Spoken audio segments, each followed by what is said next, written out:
চব্বিশ পরগনা বসিরহাট মহকুমার সন্দেশখালী বিধানসভা তৃণমূল কংগ্রেস উদ্যোগে রাজবাড়ী সুরেন্দ্র এপি স্কুল মাঠে নির্বাচনী জনসভা। বসিরহাট লোকসভা কেন্দ্রের প্রার্থী হাজী নুরুল ইসলামকে সামনে রেখে এই জনসভার আয়োজন করা হয়।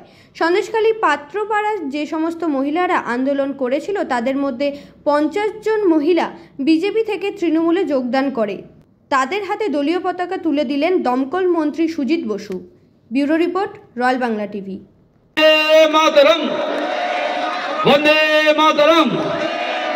মমতা বন্দ্যোপাধ্যায় জিন্দাবাদ। তাদের আইনগত যা ব্যবস্থা আছে সেগুলো আইনের মাধ্যম দিয়ে যা হবার তা হবে।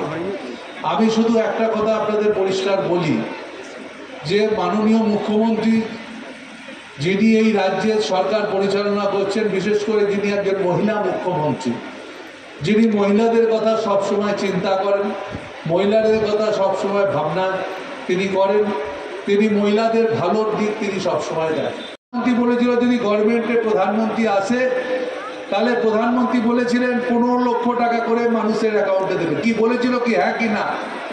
হ্যাঁ কি না? জোরে বলুন হ্যাঁ কি না। আজকে দিয়েছে 15 লক্ষ টাকা? দেয়নি। আজকে উনি বলেছিলেন 1 কোটি যুবক যুবতী, বছরে 2 কোটি যুবক যুবতীদের তিনি যে বহু মেয়ে লেখাপড়া তারা পয়সার অভাবে তারা করতে পারত না, তাদেরকে ড্রপ আউট হয়ে যেত, তার মানে তারা স্কুলে যেতে পারত।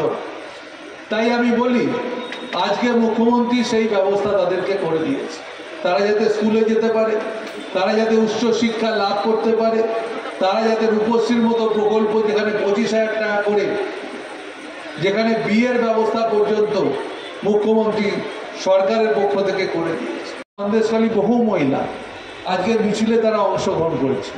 তারা নিশ্চয়ই আমাদের সকলের নেত্রী মমতা বন্দ্যোপাধ্যায়কে তারা বিশ্বাস করেন, শুধু বিশ্বাস করেন শুধু তাই বলবো না, আজকে যত মহিলাদের আমি বলবো সামাজিক যে মহিলাদের প্রতি সামাজিক যে দায়িত্ব, যে কর্তব্য, সেই কর্তব্যগুলো বাংলার মুখ্যমন্ত্রী তিনি করেছে, যেটা অন্য রাজ্যে করেনি।